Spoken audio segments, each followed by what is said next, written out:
terre d'empires glorieux et de vaillants guerriers, pays de civilisation et de savoir, terre de culture et de métissage, pays de partage et d'hospitalité, terre de nos dignes pères, tu es ce qui nous définit et nous rassemble dans l'épreuve et dans la prospérité. Comme un seul homme et pour un seul destin, nous ferons de toi, Mali, une terre de paix.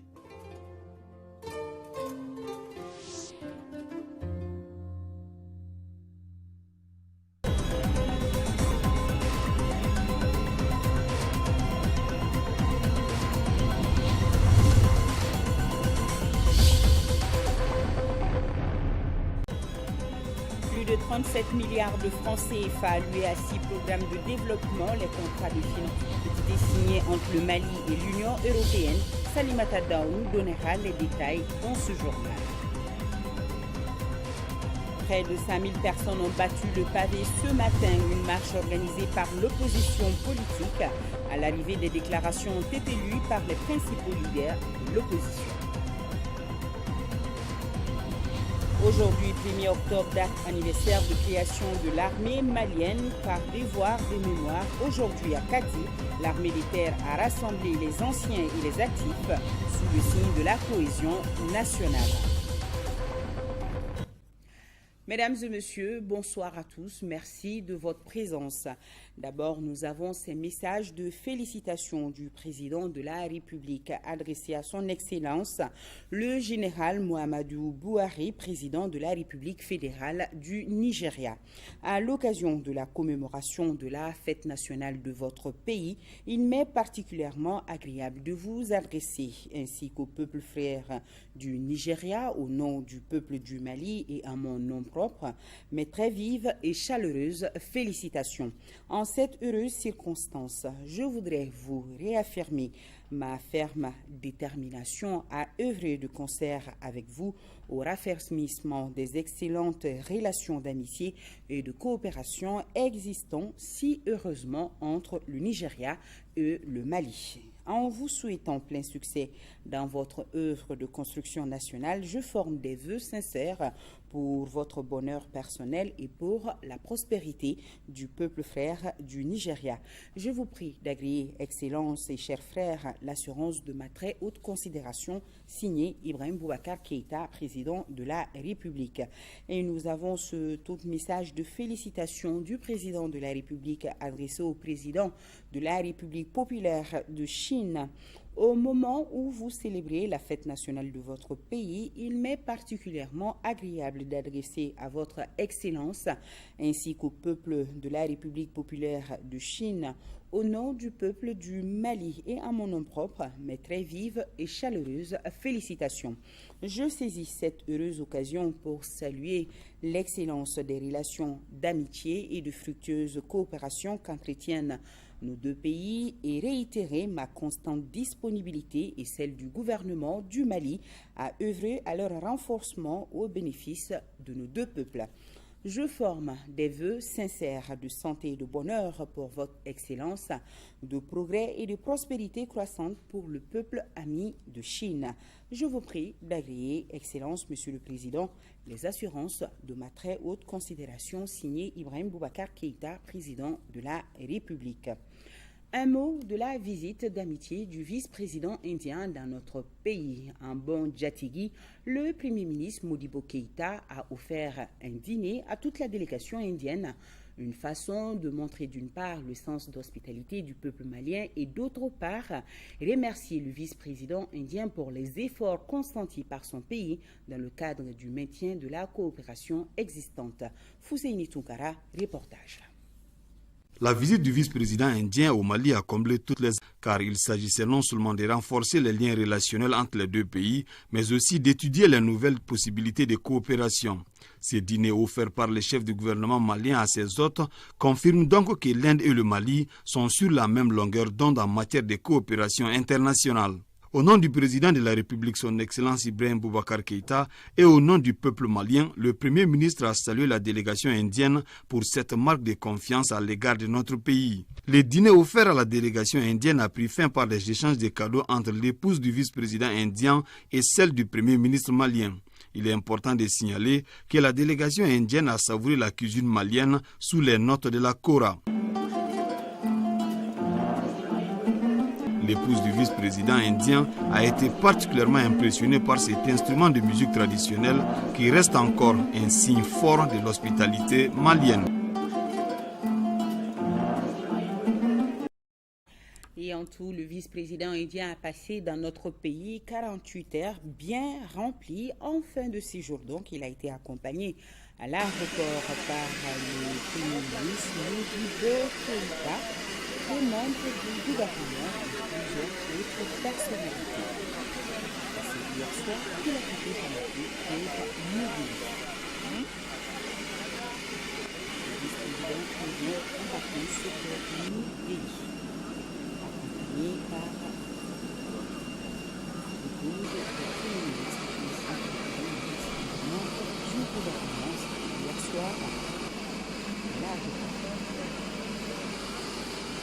Du vice-président indien pour New Delhi, accompagné par le Premier ministre Modibo Keïta.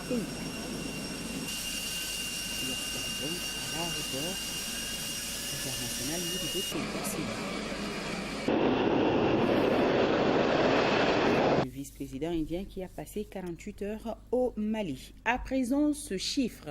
57 millions d'euros, soit plus de 37 milliards de francs CFA. C'est en tout cas le montant total alloué à 6 programmes de développement, notamment l'éducation et la sécurité. Les contrats de financement ont été signés à l'issue d'une réunion sur la coopération au développement entre le Mali et l'Union européenne. C'était à l'occasion de la visite au Mali du commissaire européen à la coopération internationale et au développement, Niven Mimika. Les précisions, c'est avec Salima Tadao. 8 départements ministériels ont préparé cette rencontre sur la coopération au développement. Le commissaire à la sécurité alimentaire était également présent. Maliens et Européens ont échangé autour des questions de développement. L'UE reste l'un des partenaires clés du Mali. Le soutien de l'Union européenne au Mali pour la période 2014-2018 s'établit autour de 1,7 milliard d'euros. Il y a là-dedans des fonds qui sont gérés par la Commission européenne et des fonds qui sont gérés par les États membres. Sur la totalité, environ 615 millions concernent des projets qui feront l'objet d'engagement et qui sont liés à des fonds qui sont gérés par la Commission européenne. Nous avons différents secteurs focaux, y compris l'état de droit, la consolidation de l'État, l'agriculture, l'éducation et les infrastructures. À l'issue de la rencontre, 6 conventions de financement ont été signées pour plus de 37 milliards de nos francs. Les accords que nous venons de conclure viennent aussi conclure une liste importante de conventions de financement que nous avons conclues pour la seule année 2016, totalisant près de 295 millions d'euros relatifs à divers secteurs, l'aide budgétaire, les travaux à haute intensité de main-d'œuvre, pour ne citer que ceci. Ce financement de l'Union européenne concerne la relance de l'économie locale, la filière anacarde, l'appui aux investissements de la diaspora malienne dans les régions d'origine, la sécurité et le développement du Nord, l'éducation et la filière halieutique. Célébration de la journée mondiale du tourisme et c'est le village de Woroni situé à 60 km de Sikasso qui a abrité l'événement présidé par la première dame, non moins présidente de l'ONG Agir. Je vous propose de suivre un extrait du discours de Keïta Aminata Maïga.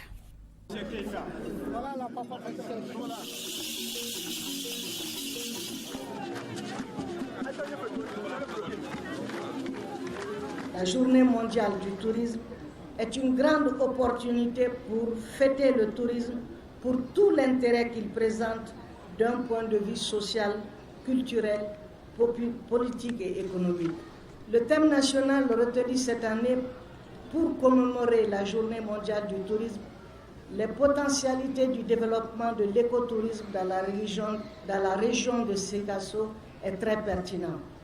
C'est une invite aux autorités régionales et aux populations à valoriser les spécificités de leur localité et créer ainsi une attraction. Le choix porté sur la région du Kénédougou pour relancer le tourisme dans notre pays se justifie amplement par les nombreuses merveilles dont regorge cet ancien empire sénophone et qui constituent des pans importants de notre culture et de notre histoire. Je citerai entre autres trésors touristiques, les portes du Soudan, les chutes de Woroni, la mosquée en pierre, le festival sportif, culturel et artistique de Woroni, FESCAO, un événement culturel et touristique qui prend de plus en plus des dimensions régionales, nationales, voire internationales. Je déclare officiellement lancer les activités commémoratives de la Journée mondiale du tourisme, édition 2016. Vive le tourisme dans un Mali en paix et réconcilié. Et bien sûr, nos envoyés spéciaux Salima Tanda ou Tchédje Kamara feront un reportage complet dans nos éditions de demain. Jamsuka, j'espère que je l'ai bien prononcé, qui signifie bien-être en langue peul, est désormais le nom d'un nouveau projet de l'ONG Right to Play. La cérémonie de lancement des activités qui consiste à aider les femmes en général s'est faite en présence du ministre de la Promotion, de la Femme, de l'Enfant et de la Famille. Le reportage de Assa Soumari. Le projet Jamsuga, qui veut dire bien-être de l'enfant en langue peul, est une initiative de 5 ans qui sera mise en œuvre par Right to Play et Right to Play Canada en partenariat avec le gouvernement du Mali. Le projet sera supporté financièrement par le gouvernement du Canada à travers les Affaires mondiales du Canada avec un budget de près de 5 milliards de francs CFA. Le Mali fait partie des pays prioritaires pour la coopération canadienne. Ma présence parmi vous s'explique aussi par l'importance de l'engagement du gouvernement du Canada en faveur des enfants pour leur permettre de devenir des citoyens en santé, instruits et productifs. Ce projet ciblera de façon spécifique les enfants exposés aux pires formes de travail, notamment dans les mines d'or traditionnelles, les enfants victimes et ou exposés au mariage précoce, à l'excision et d'autres violences basées sur le genre. C'est le lieu pour moi d'exprimer toute ma gratitude à l'endroit de Right to Play et son partenaire financier des Affaires mondiales du Canada, qui avec abnégation, à travers ce projet, apportent leur contribution à la réalisation des objectifs du développement durable. À travers ce projet, il s'agira de contribuer à l'accroissement de l'efficacité du système de protection, l'accroissement des capacités des communautés en vue d'assurer une meilleure protection et l'accès aux services sociaux de base. Le département du développement industriel veut faire du secteur de l'industrie le moteur de la croissance économique et de la lutte contre la pauvreté à travers l'emploi des jeunes. C'est dans ce cadre qu'une rencontre de 2 jours a été organisée par la structure. Abraman Maïga nous en parle. Le département de l'industrie veut prendre le taureau par les cornes en mettant en application sa vision, celle de faire du secteur industriel le moteur de la croissance et du développement. Une des étapes de ce processus demeure incontestablement la maîtrise par chaque acteur du rôle qu'il doit jouer pour la réussite de la mission confiée. Voilà tout le sens de cette retraite de 2 jours initiée par le département à l'intention des acteurs du secteur. Nous avons besoin de se serrer les coudes, de se surpasser, de nous imposer un véritable travail d'équipe pour atteindre rapidement des résultats concrets et décisifs. La rencontre sera aussi l'occasion pour les participants de réfléchir sur un certain nombre de sujets relatifs au développement industriel au Mali. Il s'agit de la politique nationale du développement industriel et ses réalisations, de l'aménagement des zones industrielles, état des lieux, enjeux et perspectives, et le développement de l'industrie manufacturière. Des échanges interactifs porteront également sur des activités phares de nos services et organismes opérationnels en vue de se faire une idée claire des attributions spécifiques des uns et des autres et d'impulser un mouvement d'ensemble dynamique, cohérent et efficient aux efforts des acteurs de l'industrialisation de notre pays. D'autres thèmes non moins importants tels la politique nationale de la qualité, la mise à niveau et la restructuration des entreprises industrielles, dispositifs, contraintes et perspectives, la stratégie nationale du développement agroalimentaire et ses réalisations sont entre autres sujets qui seront abordés par les participants. L'actualité, c'est cette marche ce matin. De nombreux participants ont marché sans incident de la place de la Liberté à la Bourse du Travail en passant par la place de l'Indépendance. Ce sont des oui et des non qui ont ponctué la marche de l'opposition politique. À l'arrivée, les principaux leaders de l'opposition ont prononcé des déclarations dans lesquelles ils ont détaillé les principaux griefs retenus contre le pouvoir. Al-Hussein Touré était sur place. Les principaux leaders de l'opposition politique étaient là au grand complet.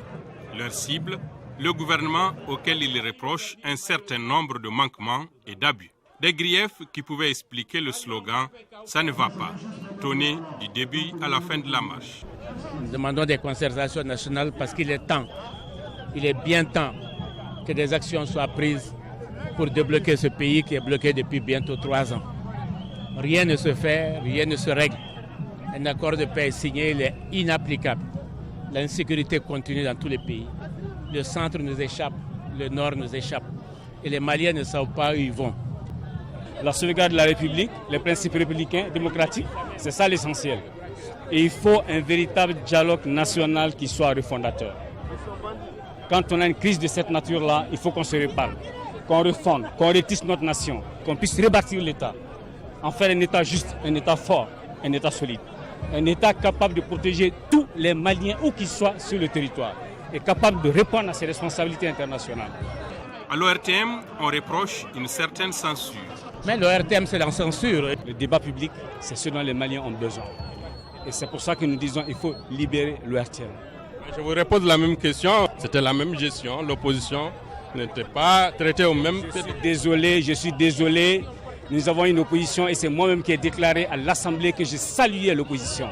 Et je l'ai reçu à plusieurs reprises à la primature. Et je ne me souviens pas d'avoir à aucun moment demandé qu'il y ait une traitement particulière qui serait de l'exclusion vis-à-vis de l'opposition. Alors, où est donc cette censure? Reportage signé Al-Hussein Touré. Après les associations patronales de la presse et les associations professionnelles de journalistes, le Collège des membres de la Haute Autorité de la Communication du Mali échange avec les associations patronales des médias audiovisuels et des agences de communication. Objectif, informer les participants des résolutions prises par la HAC au cours de sa première session ordinaire. Le reportage de Agibou Koulibaly. Cette rencontre de la Haute Autorité de la Communication avec les associations patronales des médias audiovisuels et les agences de communication a été la bienvenue car le Mali compte plus de 300 agences de publicité. Le secteur est régi par une loi qui mérite d'être relue pour prendre en compte les nouvelles exigences. Nous y avons travaillé pendant quelques mois. Ça nous a conduit à prendre des décisions relativement à l'amélioration du cadre législatif et réglementaire et des conventions, des types de conventions qui s'appliquent à chacun de ces services-là. Mais il s'agit également d'améliorer toujours le cadre législatif et réglementaire et c'est là où nous sommes intéressés à la relecture et à l'élaboration de certains textes qui concernent la presse écrite et la presse en ligne, mais aussi le domaine des agences de communication et de publicité. Occasion pour les participants de souligner des préoccupations qui ont trait au développement du domaine. Beaucoup de préoccupations, mais le cadre logique et réglementaire est demandé par la HAC pour que les radios puissent travailler de façon convenable en respectant les textes. Et en ce qui concerne l'avenir, c'est-à-dire les dispositions que la HAC veut prendre concernant certains médias qui sont en état où ils n'ont pas d'autorisation, des dispositions qui ont été prises laissent la possibilité et le temps à chacun d'entre nous de se conformer. Aujourd'hui, nous avons quand même l'impression que les choses commencent à aller, bien que sur le terrain, nous constatons quand même qu'il y a effectivement un désordre. Il ne faut pas avoir peur de mots, il y a un désordre, mais les travaux qui sont en cours nous poussent effectivement à espérer. Les représentants des associations patronales des médias audiovisuels et des agences de communication ont souhaité la continuité d'un tel espace d'échange afin que les parties prenantes tirent profit. Parlons à présent de la cartographie du Mali qui n'avait pas été mise à jour depuis 50 ans. Ces dernières années, un projet de réhabilitation de la cartographie nationale du Mali a travaillé et corrigé cette lacune. Cette semaine est consacrée à la présentation des produits du projet, nous dit Moïse Traoré. Le séminaire présente un référentiel commun cohérent pour l'ensemble des secteurs pouvant utiliser les données topographiques. Parmi les produits obtenus, les plans de 28 chefs-lieux de régions et de cercles. La carte est pluridisciplinaire. Tous ceux qui travaillent sur la Terre utilisent la carte, d'où l'information géographique. C'est la carte qui permet de connaître son environnement et son milieu. Et sans carte, on ne peut pas parler de développement. C'est un outil d'aide à la décision, c'est un outil d'aide au développement, à l'aménagement du territoire. C'est les cartes et l'information géographique. C'est des éléments qui sont extrêmement importants dans tous les secteurs, notamment dans le secteur de la défense, la sécurité, du cadastre, qui est véritablement la carte d'identité foncière, et aussi des éléments qui sont extrêmement importants aussi en termes de prévention des inondations et aussi des conflits fonciers. Le projet de réfection de cartes topographiques de près de 4 milliards de l'Union européenne a duré 4 ans. Le Mali a bénéficié de l'expertise de l'Institut national de l'information géographique et forestière français. Il y a un réseau géodésique, le système de référence qui est à rénover, ou des projets plus locaux sur des villes, des régions, c'est-à-dire doter le pays de données plus précises pour pouvoir permettre des projets, par exemple, qui touchent à des problématiques urbaines ou des problématiques de foncier, de cadastre, donc qui sont plus pointues, plus précises. L'Institut géographique du Mali est né de la restructuration de l'ancienne Direction nationale de la cartographie et de la topographie créée en 1979. La vaccination de 10 000 chiens contre la rage, l'organisation de séances de sensibilisation des populations ainsi que des conférences-débats sur la maladie, si sont là les activités inscrites au programme de la Journée mondiale de lutte contre la rage célébrée le 28 septembre. Le ministère de l'Élevage et de la Pêche, en collaboration avec celui en charge de la Santé, a procédé au lancement des activités, nous précise Noubou Sissoko. La rage est une maladie mortelle qui se transmet par la salive d'un animal malade à l'homme et le plus souvent du chien. Cette pathologie est endémique au Mali et entraîne des victimes parmi les animaux et les personnes. De 2010 à 2015, 52 cas de rage positifs ont été diagnostiqués par le laboratoire central vétérinaire de Bamako. Les régions de provenance des échantillons sont le district de Bamako majoritairement, la région de Sikasso, de Koulikoro, de Ségou. Ces derniers temps, nous assistons à une recrudescence des cas de rage dans le district de Bamako. La célébration de la Journée mondiale de lutte contre la rage est l'occasion pour les pouvoirs publics de mener une campagne de sensibilisation sur les enjeux de la maladie. Le ministre de l'Élevage et de la Pêche a instruit aux responsables des structures déconcentrées en charge de la santé animale et de la santé publique vétérinaire de procéder à l'organisation de séances de vaccination gratuite des chiens. Plus de 10 000 chiens sont prévus cette année. Et aussi la sensibilisation des populations sur la maladie, sur des radios de proximité, avec l'implication des gouverneurs de région. Pour la présente édition, l'OMS et l'Organisation mondiale de la santé animale ont réitéré leur appel pour un monde sans rage d'ici à 2030, d'où le thème « Éduquer, vacciner, éliminer, étape indispensable à l'atteinte de cet objectif ». Et je vous signale que votre émission Actu Hebdo reçoit demain comme invité Madame Traoré Alimatou Kone, directrice nationale des services vétérinaires, et Madame Barry Aminata Touré, secrétaire générale du Conseil national de la société civile. Les thèmes à débattre porteront sur la lutte contre la rage au Mali et l'atteinte des objectifs du développement durable. Actu Hebdo, c'est de 12h à 13h avec Ibrahim Djombele et toute son équipe. Le 1er octobre 1960, c'est la date de création de l'armée malienne au lendemain de l'indépendance. Ce jour-là, le capitaine Sékou Traoré a fait un discours solennel pour informer le peuple malien de l'existence d'une force de défense malienne. Et c'est un 12 octobre qu'un millier d'hommes en tenue défilent devant la population de Bamako. Par devoir des mémoires, l'armée de terre a rassemblé les anciens et les actifs sous le signe de la cohésion nationale. Aujourd'hui, à Kati, c'était en présence de Mariam Savara. Au camp Sundiata de Kati, le décor s'est planté pour rappeler le 1er octobre 1960, date de création de l'armée malienne. Montée des couleurs, dépôt de gerbes, appel aux morts, sonnerie aux morts. C'était là les temps forts de ce cérémonial militaire. Cérémonial qui donne vie au drapeau sous lequel évoluent tous les engagés volontaires. Le chef d'état-major de l'armée de terre, initiateur de la JAT, lance du coup un cri de ralliement de tous les militaires pour une cohésion dans une armée forte et combattante. L'armée est une grande famille et il faut expliquer que cette année particulièrement, vu la situation, nous plaçons cela sous le symbole de la mémoire institutionnelle, la mémoire de l'armée de terre, la mémoire de l'armée et le devoir de souvenir. Pour un nouvel élan patriotique chez les femmes, le commandant de zone 3 a rappelé le discours du capitaine Sékou Traoré. Cette date correspond à l'appel historique lancé par le capitaine Sékou Traoré, chef d'état-major de l'armée du Mali lors de sa création. La cérémonie d'aujourd'hui est donc destinée à donner un modèle d'identification autour de cet appel de notre premier chef d'état-major. Nous devons suivre l'esprit de sacrifice dont ont fait montre nos grands anciens dans ce camp, haut lieu de notre histoire militaire.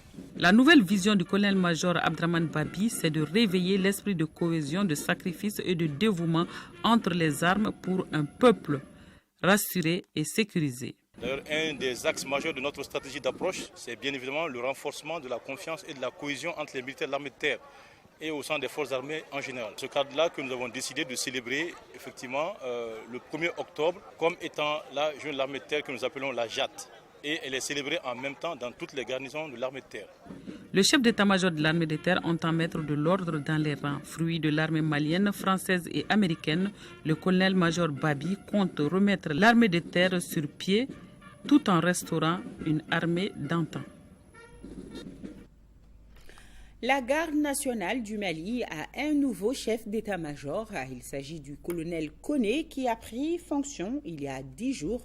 Il a animé une conférence de presse afin de mieux édifier les journalistes sur les missions du groupement de maintien de l'ordre. Daouda Sidiki Diarra était sur place.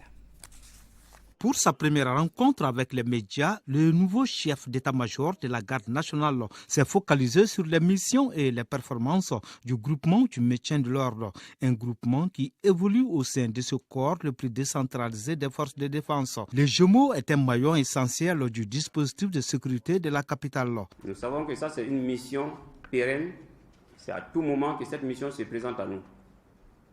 Donc la garde nationale, depuis un certain temps, au sein de son groupement de maintien d'ordre, assure valablement cette mission chaque fois qu'elle est sollicitée. Les éléments du groupement du maintien de l'ordre sont caractérisés par leur souplesse et leur rapidité pendant leur projection sur le terrain. C'est là aux côtés des autres forces de la gendarmerie et de la police. Les Gémeaux, selon le colonel, au cours de la période 2015-2016, a effectué 491 patrouilles dans la capitale et ses périphéries. Comme résultat, près de 500 interpellations ont été faites. 274 engins à 2 roues et 81 autres engins à 4 roues ont été saisis. Plus d'une centaine de décisions de justice et de services d'ordre ont été exécutées dans les normes requises, à rassurer les chefs d'état-major. Nous avons des concitoyens qui ont des préoccupations à faire respecter et nous sommes là face à eux. Il ne s'agit pas pour nous de les brutaliser. Il faut exécuter ça avec professionnalisme. Il est à rappeler que le colonel Wahou Koné est aux commandes de l'état-major de la garde nationale depuis 10 jours seulement. Pour atteindre les objectifs qu'il s'est fixés, il a comme maître mot le travail, l'ordre et la discipline. Le Conseil national de la société civile a organisé une table ronde nationale de remise des résultats des consultations sur les objectifs de développement durable au gouvernement. Il s'agit surtout pour la société civile d'influencer le plan de mise en œuvre des objectifs de développement durable. L'un des piliers phares des ODD reste la relance de l'économie dans notre pays. Youssouf Diakité. Il s'agit pour le Conseil national de la société civile, à travers cette table ronde, de présenter les résultats des consultations qu'il a menées sur le terrain auprès des populations dans le cadre de la réalisation des objectifs de développement durable. Les préoccupations qui ont été évoquées par les populations sont relatives à la promotion de la création d'emplois en renforçant le secteur de l'agriculture par la promotion des filières porteuses, la mécanisation de l'agriculture, le développement de la microfinance ainsi que l'entrepreneuriat des jeunes. C'est un engagement qui a été pris par tous les pays du monde pour les objectifs de développement durable 2013-2030. Le Mali s'est engagé, mais nous pensons que la société civile elle est plus intéressée, elle est plus concernée, parce qu'il s'agit du bien-être des citoyens. C'est pourquoi nous avons dit, et avec nos partenaires techniques et financiers, il faut quand même qu'on aille à la base, savoir les problèmes qui existent. L'objectif de cette table ronde est de livrer une utile de plaidoyer authentique qui regroupe les recommandations des citoyens pour influencer le plan des actions qui soutient la mise en œuvre et le suivi des objectifs de développement durable d'ici à l'horizon 2030. Les ODD, faut-il le rappeler, visent fondamentalement la réduction de la pauvreté, la lutte contre la faim, l'accès à la santé, la construction des infrastructures, entre autres. Les membres de la commission santé de l'Assemblée nationale en mission à Ségou, ceci afin de s'enquérir des conditions d'accès à l'eau potable dans les centres de santé de la région de Ségou. Correspondance Fousseini Samake. Du centre de santé de référence Famori Doumbia de Ségou au CSCOM de Bougoukura Cercle de Bla, en passant par les CSCOM de Touna, Kemeni, Bla Central, les membres de la commission santé de l'Assemblée nationale et les réseaux parlementaires pour l'accès à l'eau potable, l'hygiène et l'assainissement, ainsi que leurs partenaires voulaient constater de visu les conditions d'accès à l'eau potable, l'hygiène et l'assainissement des structures sanitaires de la région de Ségou. Nous ne verrons pas pour un contrôle de l'action gouvernementale, nous verrons pour voir qu'est-ce qu'une ONG peut apporter à l'effort même du gouvernement. Tout assainissement, toute stérilisation, toute lutte contre l'infection passe par un approvisionnement en eau potable.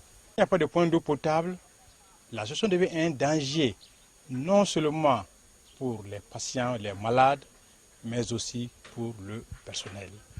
Donc ce n'est pas seulement aux partenaires au développement qu'on lance l'appel, toutes les bonnes volontés pour que là où on soigne les gens, qu'il y ait l'eau potable. Les réalisations de WaterAid dans le cadre de la gestion de l'eau, des toilettes, des déchets biomédicaux et la formation des acteurs sur l'assainissement sont bien appréciées par les bénéficiaires. On a déjà vu l'effet.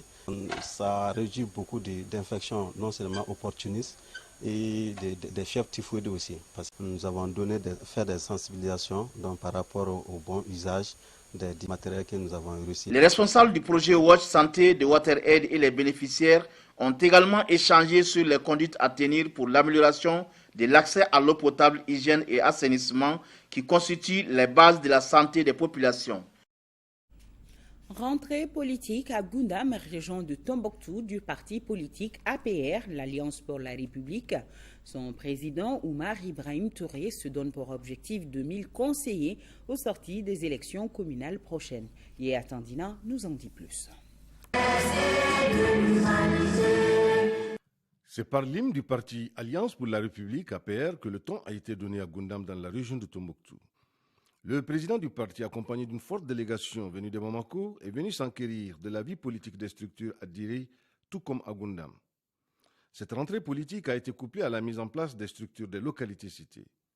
Ainsi, le parti s'engage à relever le défi des élections communales à venir.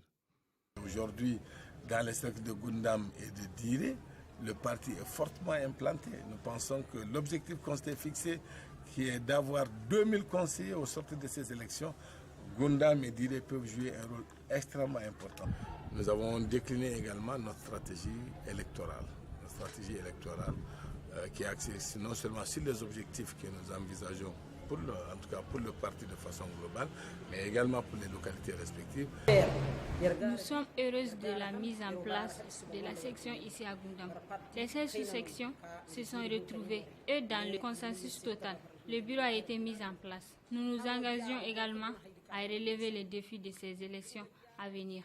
C'est dans une ferveur totale que les militants, partis amis et sympathisants sont sortis pour manifester leur soutien aux idéaux de l'Alliance pour la République. Avec la synergie d'efforts toujours multipliés de l'ensemble de la jeunesse et des femmes, l'APR va sortir grandir de ces élections. Je suis très satisfait du constat que je viens de faire sur le terrain. Il y a de nouvelles adhésions, il y a des nouveaux élus, il y a des élus plutôt qui ont adhéré au parti, il y a des maires qui ont adhéré au parti.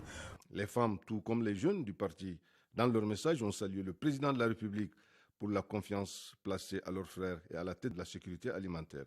Aussi, renouvellent leur engagement à soutenir le gouvernement pour le retour définitif de la paix dans le pays.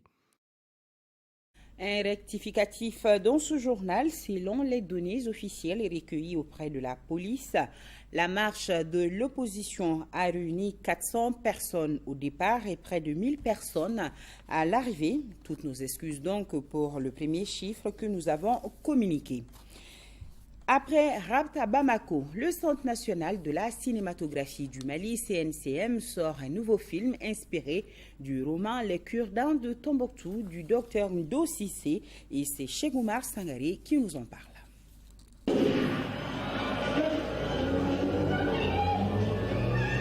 Koussao ou la poussière en langue songoï, c'est la nouvelle production du Centre national de la cinématographie du Mali. C'est un long métrage de 75 minutes inspiré du roman Les Cure-dents de Tombouctou du docteur Ndo Cissé. Le film parle de l'insécurité, mais aussi de la croyance et du vivre ensemble à Tombouctou. L'homme est poussière et retourne à poussière.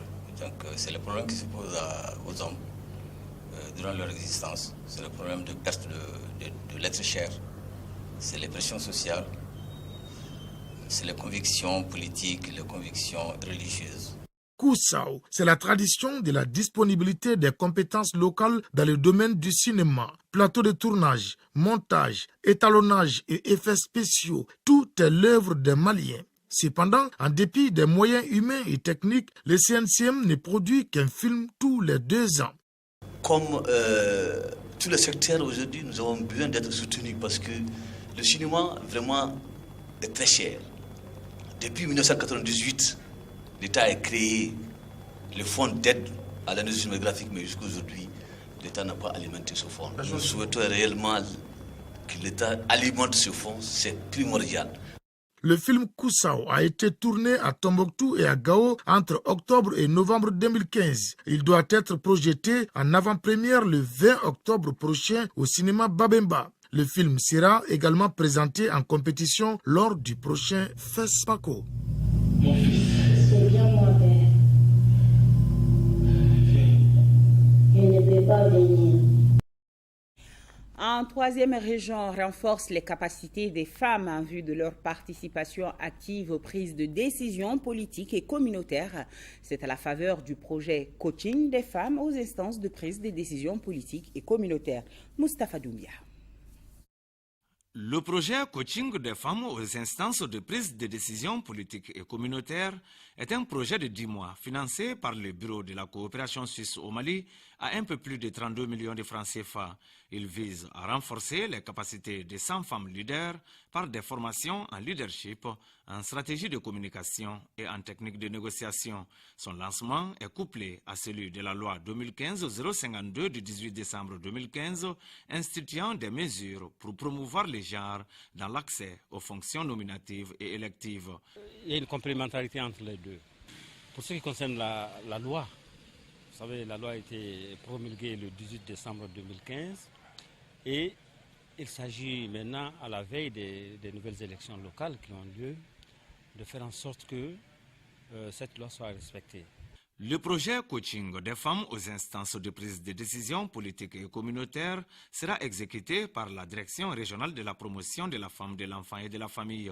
Il interviendra dans 3 cercles de la région de Sikasso, à savoir Kadjolo, Koutiala et Yorosso. Je voudrais assurer le département fédéral des affaires étrangères à travers son bureau de la coopération suisse au Mali de notre disponibilité à soutenir la bonne réalisation de ces projets. La cérémonie de lancement a été marquée par des communications sur les projets et sur la loi 2015-052. Après ce journal, vous pourrez suivre un magazine spécial conçu et réalisé par nos envoyés spéciaux à l'Assemblée générale des Nations unies, où la voix du Mali a été portée par le président de la République, Ibrahim Boubacar Keïta, un document signé Mahamadou Koné et Adama Kamara. Avant de boucler ce journal, désormais dans vos librairies, ce roman intitulé « Les haches de Koulé Djanka », l'auteur Cheikh Mouktari Diarra, actuellement ambassadeur du Mali en France, appelle nos ethnologues, anthropologues et autres intellectuels du Mali à scruter la mémoire de nos terroirs afin que tout ne soit pas perdu. Les haches de Koulé Djanka. Voilà, c'est tout pour ce journal. Je vous souhaite un bon week-end en compagnie de nos programmes. Demain, 13h, Mohamed Ould Mamouni. Et tout le plaisir sera pour moi de vous présenter la grande édition du soir. Merci à vous qui nous suivez de Fani. C'est dans le cercle de Bla, région de Ségou, et c'est au Mali. Bonsoir à tous.